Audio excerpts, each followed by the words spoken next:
Oh, freedom. Oh, freedom. Oh, freedom over me. And before I be a slave, I'd be buried in my grave and go home to my Lord and be free. That was my vibrational Ade, my paying homage to all of the ancestors whose shoulders I stand on. To be here having this conversation with you today about the ancient future and why memory is power. First and foremost, I want to thank you, Yul, for seeing the work and what we're doing as a cooperative. It takes consistency, showing up, doing the work. And we understand that it wouldn't be possible without all of those who did the work up until this moment. I'm the chief visionary of the Teaching Artists Institute, and John Henrik Clarke is a scholar that I think we should all see as a futurist, as an ancient futurist. He said history is a clock that people use to tell their political and cultural time of day. And so the theme of this year's Black Futures Conference, it asks us to consider the American so-called 250 year celebration, commemoration, and acknowledge that. If you'll go to the next slide, it's important for us to recognize for African people. Yep. Sorry, just making sure I didn't go too far. Yeah, actually, that's the slide right there. Okay. For African people, 1526 is our Declaration of Independence. As America acknowledges 250 years, what we see is institutional amnesia. Amnesia is a disease. For global African people, those here on this soil, in these divided states, 1526, 500 years ago, we made our declaration to this country. When Spain decided that we would be enslaved, that was the first time that we made a voyage against our will to these shores. Now we know that we came before Columbus. When we think about ancient futures, we understand that. But as it relates to the disagreement that has been our relationship with this abusive marriage, the American narrative, 1526 was where it began. They love to talk about 1619, right? When we came to Jamestown, Virginia, because that is the moment in the story where we began to systemically adopt the narrative that we were losing this war against our people. We've always been prisoners of war on this soil. And in 1619, that moment in the history, that's when our ability to resist oppression and the warring against us collectively, 1619 is a great example of that in Jamestown, Virginia. But this story, not 250 years ago, but 500 years ago, this year, 1526, that is the date of our global African Declaration of Independence right here on this soil. And so we know them now as the Gullah Geechee people, still there on the Sea Islands, just in between North and South Carolina. We want to take a moment of silence to acknowledge those ancestors. Remember that memory is power. 250 years before 1776. Next slide, please.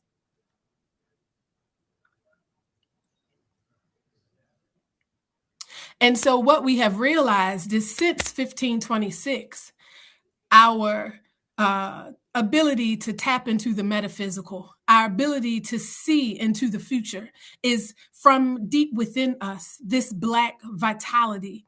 Our Black freedom pursuit has been in many ways what has shaped the socio-political nature of this country, and we are like the power source of America's battery. We may know about The Matrix. That's a movie that we all love so much. And there's this scene in the movie where you find that AI or machines, right? It's the war of human beings versus machines. And in this future, where the machines are warring against the human beings, the machine has realized we actually no longer need the consciousness of the human being in order to use them to power our systems. They are the most efficient battery to operate all of the systems that we need for our own survival. And when I see The Matrix, really it's a comparative analysis for Black people and the relationship we have had, the exploitative relationship we've had with the US, one of extraction, where our power is taken, our human energy that builds the wealth, that builds the medical field. We know Henrietta Lacks, right? The culture, of course, that's a no-brainer. We've always been the creative source. When we go abroad around the world and you go into the US embassies and other countries, in the middle of the table, on the coffee table, is always a book about jazz. There's always a picture that depicts what it means to be American. And it reminds us that Black people are the quintessential American because our culture was created in response to our resistance to this system and its oppression. The democracy that is the so-called America as we have ever known it has always been in response to our ability to hold them accountable to the ideals that we've promoted internally and around the world. We have always been the battery, the vitality, the energy, and the outputs have always benefited everyone but us. But as we go from being the battery to being the driver, we understand that this system that has fed on our very life source for 250 years, since 1526, for 500 years, the question becomes, what is the Black future?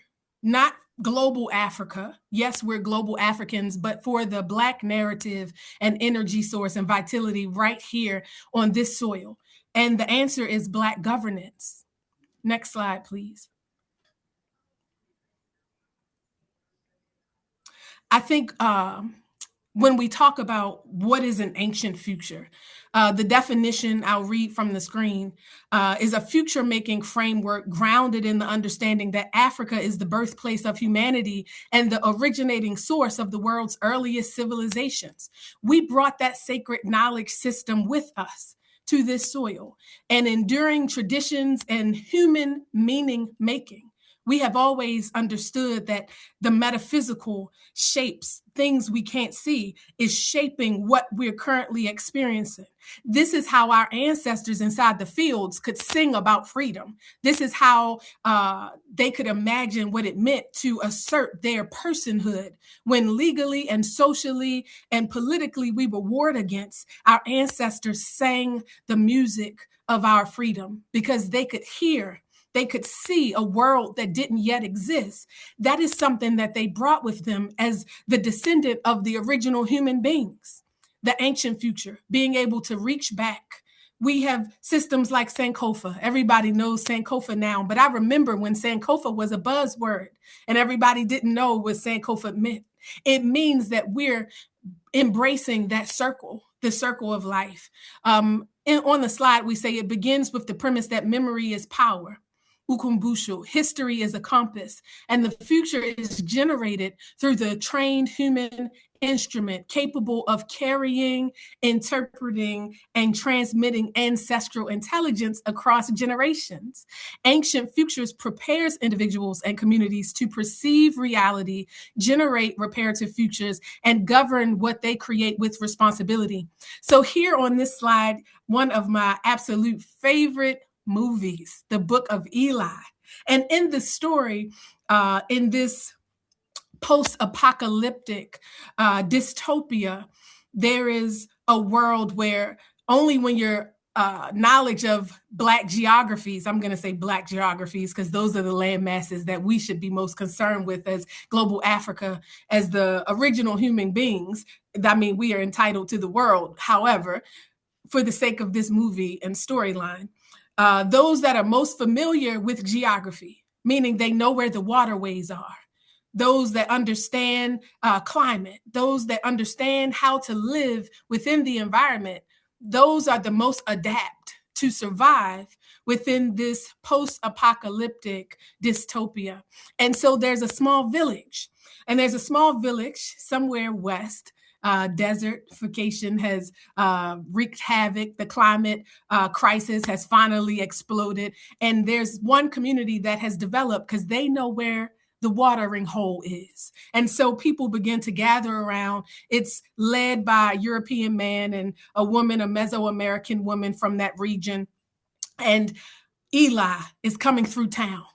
And he notices that this town is not full of the zombie-like people that are scavengers dispersed without a network, people that are covered in spores and a wart-like pus-filled bump that is an indication that you are animalistic, that you are cannibal. You eat human beings to survive. And so he realizes that I'm in a town where the people aren't doing that. But the reason these people are surviving is because they understand where the watering hole is. So they have this man and he's in charge. And we're going to watch a small clip of the video. But as I tell the story, just follow me. And so this man with his Mesoamerican wife, they meet Eli and he comes through town, and all of his soldiers for the town, right? The security force, the vanguard, they're sent out each day. And the purpose of their journey is to find books. And you would ask yourself, in a post-apocalyptic dystopian society, why would the only town that's functioning because they're close to watering holes be in search of books? And the vanguard, the security force of the town, they go looking wherever they can for these books. And every day they come back, Da Vinci Code, Oprah's O magazine, etc., you name it. And the leadership of the town, he says, no, that isn't the book. And then he realizes when Eli comes to town that Eli, he actually has the book that he's been looking for. And he knows because his daughter, after Eli leaves and departs, she says, Mom, I want to sit down and I want to say a few words with you for why we're grateful, why we're humble. I want you to close your eyes. I want to grab your hands and I want you to repeat after me. And what this woman does, even though in that this post-apocalyptic dystopia, she doesn't understand what she's doing, and she's offering a prayer. But this man is from the land before time. A world that remembers the importance of being humble and grateful. One that remembers the importance of a value system that reminds you to be humble in the face of the divine, in the face of what you cannot see. And so he recognizes right away, the town leadership, that this woman is praying, his daughter. And he knows at that moment that Eli, who walked through their town, that he had the one book the man in leadership of the town was looking for. He was looking for the Bible, not because he was a metaphysical man, not because he believed in what the power of the divine, but because he understood the Bible's ability to control people. At the end of the movie, what we realize is that Eli is actually blind and he cannot see. And however, this story was written on his heart. He could write it verbatim because we have always been, as global African people, those that hold those stories and standards and value systems within us. If you'll play that link for the book of Eli, you have that in your email. I would like for the people at home to see. Okay. Well, perhaps we'll play it at the end. Let's get through the slides and Okay. continue the conversation, Yeah. and then Okay. we'll play through all of the clips. Okay. The goal of the story of the book of Eli, the definition of it, is that in order for you to be an ancient futurist, you have to understand the importance of the human trained instrument. We are the ones that create the future. You have to understand your role as the conduit. When we move from battery powering, using our vitality to power America and every system globally, now that we're moving into an era where we need to lean into our ability to govern, to use our own collective energy to build our own collective systems, the question becomes, where are the spaces where we are training the human instrument? Eli Denzel Washington, he was a trained human instrument. He was carrying with him this ancient memory, this ancestral knowledge that guided his vision, the metaphysical, so that he could manifest and see a world that no longer exists. And his behavior, he moved through the movie, he moved through the direction that he believed he was being divinely guided towards. This has always been the state of global African people. And it didn't stop when we were brought here in 1526 against our will. I'm the chief visionary of the Teaching Artists Institute. There is no future without the structures that you build, the infrastructure that you build to manifest it. The Teaching Artists Institute is our way of doing that. We're a cultural cooperative. We work across 9 countries, 7 of which are on the continent of Africa. The future is Africa. The future is African. The youngest population in the world is in Africa. The most mineral-rich region of the world is Africa. When we think about the most educated population in the world, it's Africa. When I go into Africa as someone that, I'm not going to tell my age, I'm getting a little up there now, but I can tell you, if you are above the age of 40, you are considered an elder in any region where you go in Africa, because the average person is below the age of 21. The youngest population in the world. In the Teaching Artists Institute, that is the reason that the majority of our organization, 90% of our organization, operates on the African continent.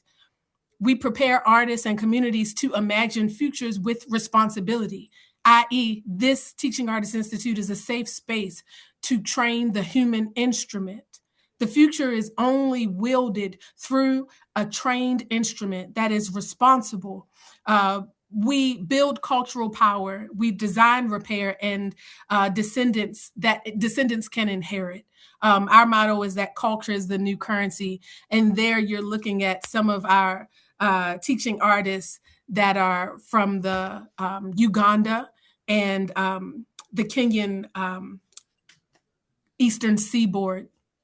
The largest fiber optic network in the world is underneath of the Indian Ocean. The 7 Asian tigers have created an opportunity for their own societies to thrive. This, however, is now an opportunity for the East African seaboard. As we begin to imagine where are the locations that are going to be fertile ground to operationalize the global African future that we all seek, not only are we looking for human trained instruments, those that can recognize patterns, that can observe, those that have the energy, the vitality to implement what they see and then connect in synergy with the community. We're also looking for where is the fertile ground. In the Teaching Artists Institute, again, that for us is in Africa. Next slide, please. So when we talk about the trained human instrument, this is the Black Futures Conference, and there's often a discussion between Afrofuturism and strategic foresight. But the truth is that until you understand white supremacy, how it works, everything else you think you know will only confuse you. When I say the African people are the first people, the first human beings, we're the first creators of civilization. In Africa, there is only one time. There is no such thing as the future. There is no such thing as the past, because there is only, by African definition, across region, one time. The past is present and the future is now. And only when we begin to use our own definitions, only when we operate from our own epistemic sovereignty, our own ways of knowing, will we achieve our collective global African future. And so when we talk about the trained human instrument, We're talking about the future is generated through people trained to perceive reality with discipline. They see from the outside our epistemic sovereignty and ways of knowing, and that affects us, right? Because for us here in the diaspora, specifically in the divided states, we've been socialized. While we're shaping this system, it is also shaping us. That's the nature of being in the thing, right? While we're shaping this system, it is also shaping us. And so as a result, we go into their institutions of higher learning and we allow them to tell us what is right, what is wrong, what is academia, what is scholarly, what is appropriate, right? And so they tell us that our indigenous knowledge systems are juju or witchcraft. They hear us talk about Ifa with the Yoruba nation, also Igbo, depending on where you are in the history. I see you, Baba Julius, in the room, just came in. And so we are talking about these places, and we look at the Babalawo, and we say, oh, he's doing witchcraft. We're all good Christians now. We're all good Muslims now that we're here in the diaspora, and this other thing is witchcraft. But what we don't realize is that the sacred sciences, for us, they were scientific. This was a scientific method for prediction, not just for predicting, but not only what is plausible and what is probable, but also what is possible, the art of possibility, and also what is preferable based on the standard of the elder class and the council of elders that have seen. And so now you see the Babalawo, and from the outside looking in, you see him maybe looking at bones, and he's reading the bones based on the way a mouse has eaten around them if he's in Benin or in Yoruba land. And Ife. And you're not realizing that he is actually a mathematician priest. And he is actually using an algorithm. His body is technology. And because he understands the importance of a trained human instrument, he is a living combinatorial system, Ifa, right? Not witchcraft, not juju, but an expert mathematician with the capacity to predict, to determine what's possible, what's plausible, what's probable, what's preferable. And so now we can also look at another indigenous knowledge system that is the standard for modeling the human instruments that are able to interpret the metaphysical, that are able to project and forecast our African future. You're thinking about Kemet, or what some that study this region of Africa call Egypt. And now we look at some of the systems there around Ma'at, the places where we first learned the original sources of measurement. Until we go back to our own definitions of time and space, we will never truly understand how to be sovereign in our own collective future, because we have become reactionary. In the future that we're developing for trained human instruments, it is based on the best of our African value system. Before a people can build a future, they must be trained to see one. Next slide, please. So this is our reparative futures, right? I just wanted to show you an image of some of the things that we're doing around the world. Backcasting, what Baba Yule Anderson likes to call black casting. I like that. So black casting, the future we want for global Africa.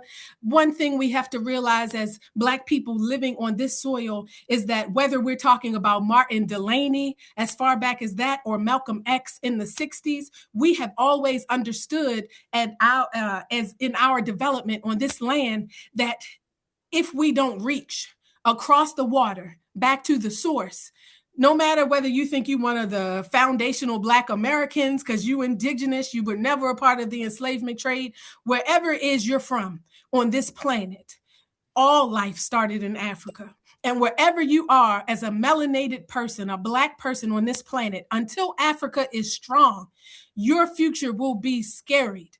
And we are no longer able to operate from scarcity. The abundance that is within our community, because we are powering everyone else's vision, we are tools in their vision. We will be unable of realizing our own future. But the tide is already changing. Yes, I am one of the people that want to move from surviving to thriving. And it's already begun right with us at the Teaching Artists Institute. And so here in our infographic, our collage, we have all kinds of movements happening here. First and foremost, Reparative Futures are a world remaking exercise. One where we are not disillusioned. We're not delusional. We understand that we're starting from a deficit because of the continued generational extraction, and the need for repair is ongoing because the Black injustice is ongoing. It never stopped. And so reparative futures means that we are considering that the situation that we're currently in right now, the one that our ancient memory, because the ancient future is also acknowledging from whence we've come, that we've continually been overcoming. The reparative future continues, it acknowledges that continuum. So backcasting is basically us saying we're no longer going to be reactionary as a people. At some point, some generation has to put a pause on the reaction. Most of the smartest people I know, those that are at the front lines of global African vanguard, holding the line for us in the courtrooms, those of us that are in economics, see me, I'm just an artist. But the best of us, what we find is that we spend 90% of our time responding to what has happened to us. But if 90% of the best of us spend 90% of our time responding to what has happened to us, acknowledging the I'm just keeping it real moments that they're responding to, if everybody is telling it like it is, who's going to tell it like it can be? So the reason I love Black casting is because it gives some of us the opportunity to take a pause and say, where is it that we want to be? If everything was right, if we had everything we needed, if we were able to stop responding to all of the continual attacks and wars against us, what would we have? What would our world look like? Some of us need to spend 90% of their time building that world. Black casting helps us do that. Within the Teaching Artists Institute, right now, we're shaping our reparative future by development of the cultural reparations framework. So if you look at these images, you find us at the University of Bristol. We were there just in May because they were earmarked 10 million pounds to develop a cultural reparations, well, not necessarily cultural reparations, but a reparative futures department, one that is focused on epistemic sovereignty, one that acknowledges the fact that at some point in our future, we need to focus on how we want the world to be in spite of what has happened to us. In the picture, you're also going to see the work that we're doing right now, lobbying against the Roman Catholic Church, encouraging them to cure themselves from the institutional amnesia that they have had since 1452 with the initial introduction of the Dum Diversis, with the Romantics Pontifex, all of these policies that said, if you go into a region and they say they're not Christian, you can enslave them, right? You can surely take their land as long as you give us a peace. And they have benefited from that since 1452. And last African Liberation Weekend, our organization went to the Vatican because we are faith-led liberation. We understood that the metaphysical was in the process of making space for us as the artist class, as the interfaith reparatory justice and healing advocates. And so we were allowed to have a symposium at the Vatican last African Liberation Weekend to discuss this issue. And 1 year later, May 25th, 2026, the Pope announces, Pope Leo, he announces his encyclical that says technology is the problem. And as a result of this system, we now see why publicly we need to acknowledge that it is a comparative analysis to enslavement. Well, we're apologizing for that. But for us, that wasn't good enough. And so we're still continuing the work, because in the future that we're manifesting, the Roman Catholic Church has given us back all of our land. They are the largest landholder globally. They are helping us to address this imbalance in technological advancement without guardrails. They're helping to balance that, and they're giving back the land and a portion of the resources that they have stolen back to global African cooperatives. We're manifesting that work as we speak, and you can see some of those faces that are helping us do that. At the bottom, you see a TAI shirt, our visual backcast from vision to action to legacy of one of our Ugandans at the source of the Nile. And she's at the source of the Nile River because we understand that life has always flourished for global African people along the waterways. There's healing around the waterways. There's knowledge still yet to be discovered, and we're open for that.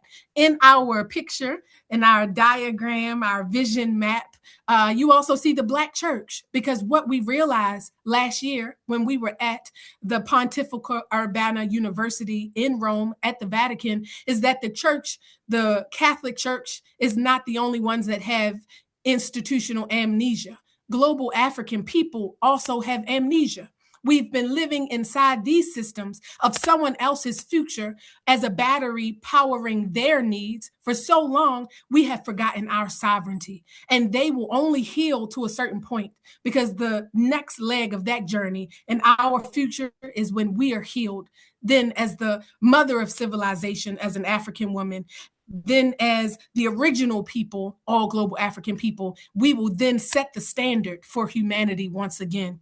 You also see our data centers, our clean energy. We know that our first mother, Mother Earth, there's also a great disbalance. And in our reparative future, the human polity has begun to rebalance itself with Mother Earth. Cultural reparations now. Next slide, please. So cultural reparations is the framework. This is how we achieve reparative futures. You have an idea, and some people say as long as we get there. What we say is that in our reparatory future, in our reparative future, how matters. The pedagogy of how we win matters. It's not by any means necessary. How we win matters. So I'm going to give a basic introduction to reparations in general, in case this is the first time you've heard this term. In the first column, you have 5 principles. I think that's brown. I'm going to say brown. And so these principles were identified by the United Nations as the remedy, the right to remedy of gross violations of human rights. And so the United Nations and every other system globally, for the most part, are still powered by Black people because like our sister, Dr. Morris said from, she's over at that school in Georgia. Which one is that? Morehouse. Yeah, she's over at Morehouse. What she said, the XV goggles that were made for the new metaverse programming that she's doing, that she's using with her students, even though they're using those goggles and you need to pay $2.99 to get you a pair in order to tap into the universe, the metaverse, this virtual reality programming, they were invented by a Black man that works for somebody else's company. Just another example of how we are the battery powering their institutions and visions. And the same is for the reparations as defined by the United Nations. So you find the 5 principles, the first original of how to achieve remedy for the crimes against humanity. Ghana presented a resolution to the United Nations General Assembly. I believe it was Resolution 80/250. And they said that everybody agreed. 123 countries agreed. 52 abstained. And then 3, we know who those 3 were. They just denied the fact that the transatlantic enslavement trade was the gravest crime against humanity. The 3 that disagreed was Argentina. We know that Peter Thiel, he lives down there. That's his stomping grounds. Israel, the bankroll for the United States and also the United States itself all disagreed that that was the gravest crime against humanity. But 103 people agreed. And so it was passed, it was approved.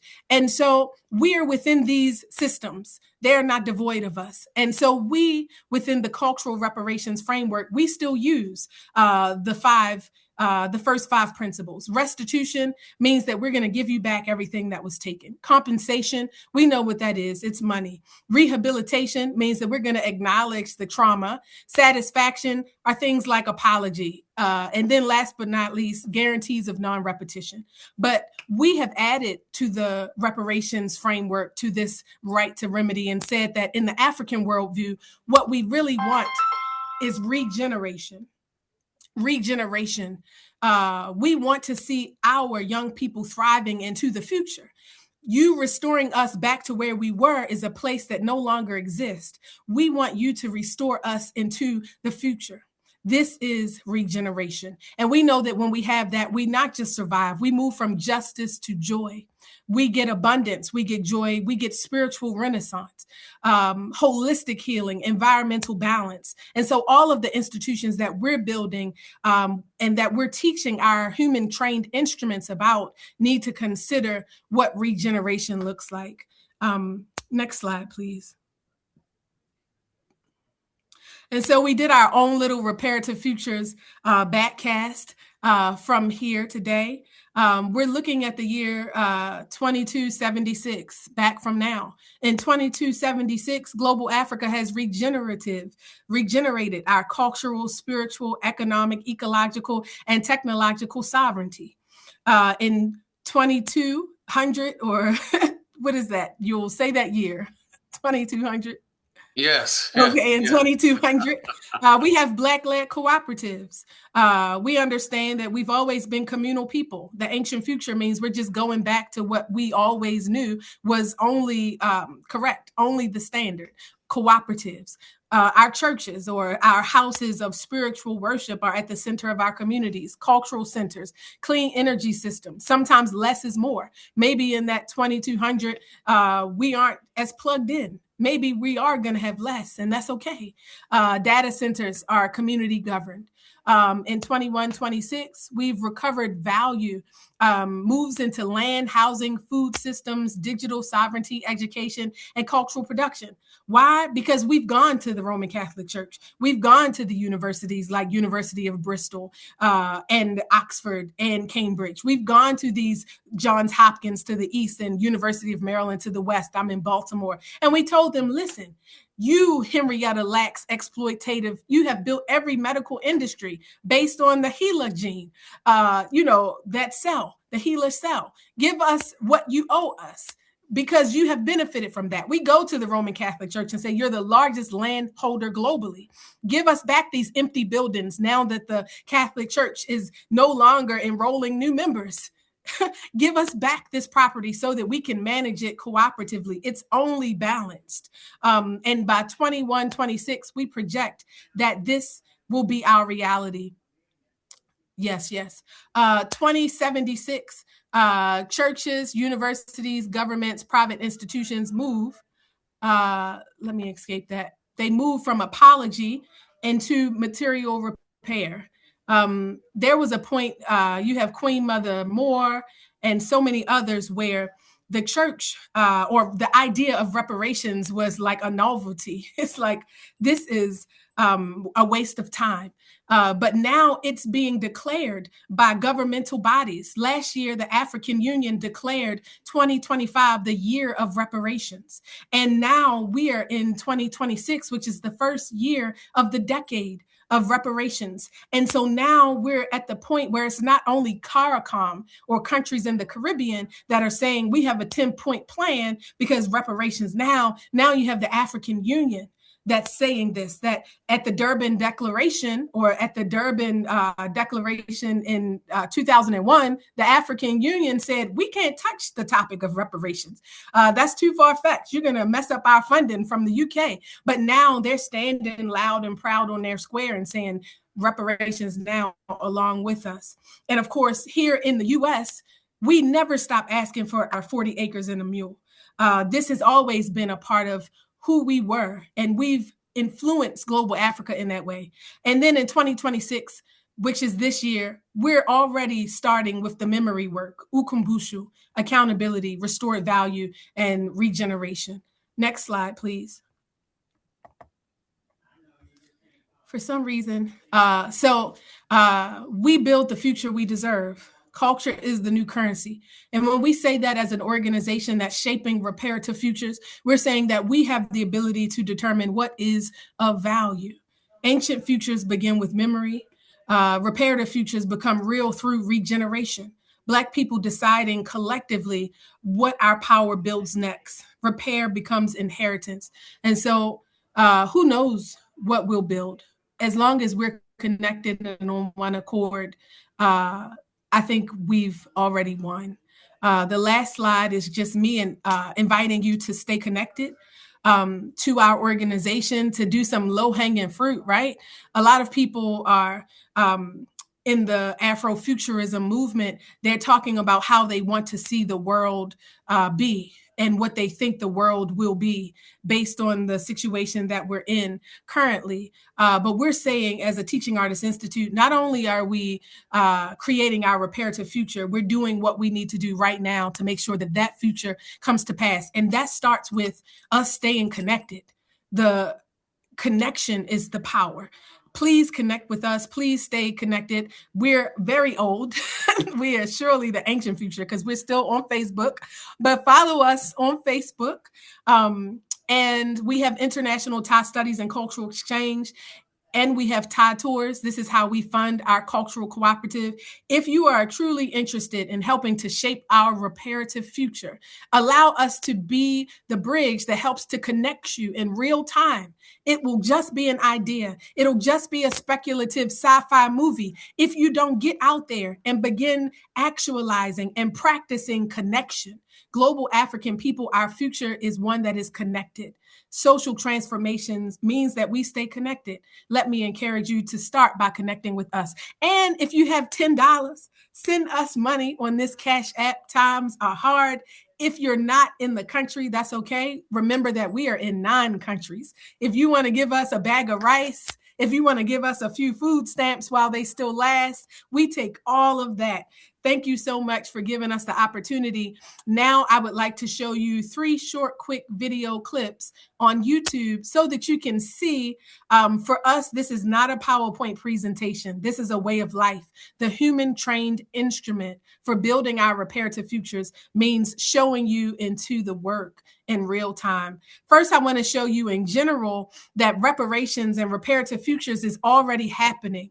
Once you get to the point where you have artists, I think her name, this baby's name, I can't even say her name, but play her video first. She is at the community cookout and she is rapping about reparations.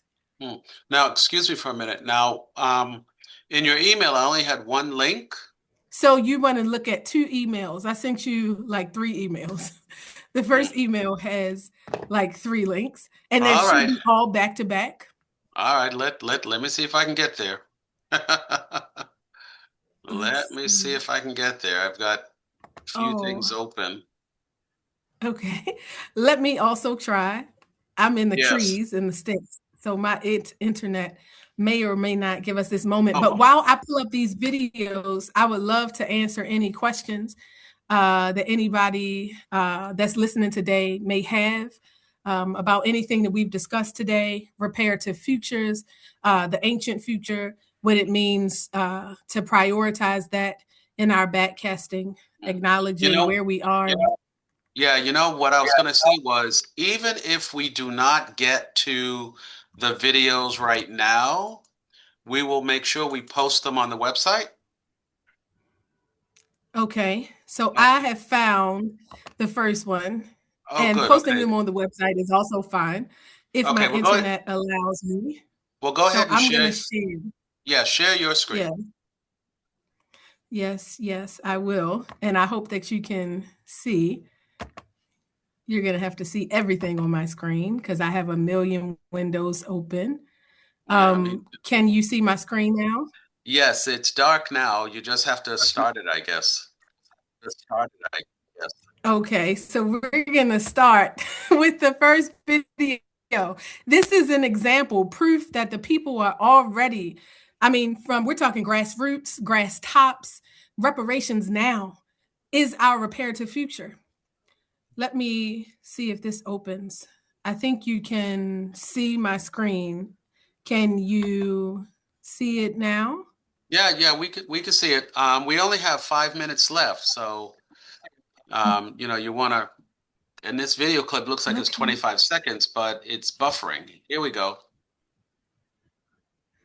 Here we go. Yeah, we definitely won't watch the whole, but what I will say is, let's. But yes, what I will say is, if you would like, you can do a recording of yourself, and then we'll show the videos. You know what I mean? You can do a recording of yourself, so we'll have some contact with the videos. Okay. Only pay for what you need. That would be great. Let's see what we can get through. Hopefully it. Now these are regular people, family, your cousins, especially if you're about to go. Sexy, Salon, black American princess. I probably posted in the crib lighting incense. Lit bitch, I could get you touched in an instance. If you ain't black, stay the fuck out the business. Bow. All the 9 blacks to the back. All the 9 blacks to the back. Hold on, damn. All the 9 blacks to the back. All the 9 blacks to the back. Nigga, blacker the berry, the sweeter the juice. You know they say the bigger the bush, the deeper the roots. I'm knowing it's a bitch like me that's being produced, but you can't. I'll do the door. I'm doing the do. Puss. I ain't beefing with bitches. They need to get in the booth. They steady. In my name, I need to give them some tune. They throwing salt on the player because they can't get in the room.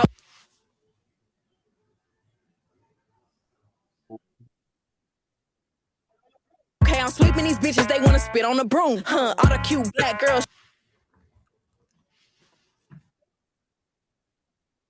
streaming my shit. Ego so big, niggas feeding my shit. I need my reparations, bitch, you gotta bring me my shit. These bitches my kids, I've been dreaming about fish. I'm gonna stop it there. Okay. I'm going to stop it there. But whenever you have Sexy Solan singing about reparations, we are here, family. The signs of the time, youth popular culture. So let me close Sexy Solan out. And I think we...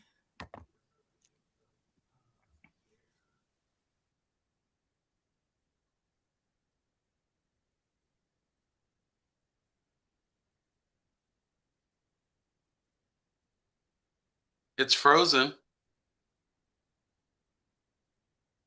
Can you hear me?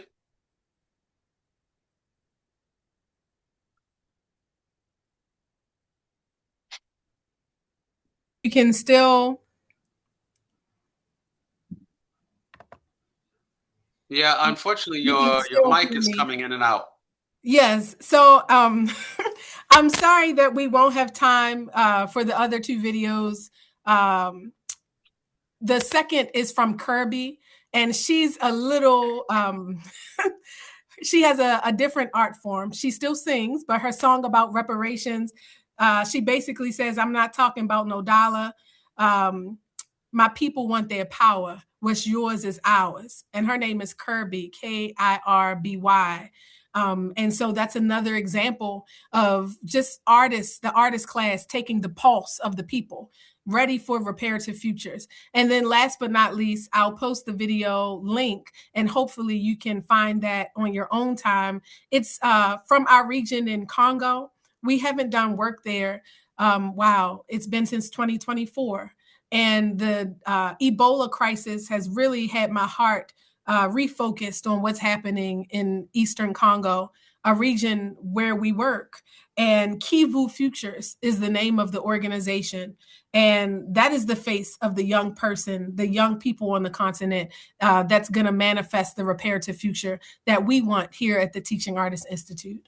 Thank you again, Yul, for this opportunity. And Black Futures Conference is definitely a staple for us as an organization now. Oh, no, I want to thank you. I mean, you bring such energy that, as you know, some of us older folks, it's time for us to give up the baton and make way. And you definitely have channeled your way into something very important. You're on to something. I want to try to support you as much as I can. And I also want to be part of what you're doing on the continent itself. So we're going to stay close. It's been roughly, I don't know, 4 years since I was first introduced to you, I think, when we were in Carnegie Hall. I think that was about right. And I so don't remember. yeah, I'm always going around talking about remembrance, Ukumbusu, yeah, right. institutions. I don't remember anything. Right. But again, you have done a great job. Your presentation was so spot on. It really made me feel proud. And I think the next time we do a Black Futures conference, we're going to focus on the methodology, on the methods of how you're doing what you're doing, and show it in a way like a research paper, but not so academic, but a way that you can shape and show people also how to use the tools that you were mentioning. Nice. So on the back casting, for example, we're going to have you do much more of an illustrative process and maybe get more people in tune and get them involved. Okay. Wow, but again, you did an excellent job. I'm so proud of you and your work, and just want to thank you for taking the time to be with us. So thank you so much, Kim. Peace. Thank you. See you soon. Bye.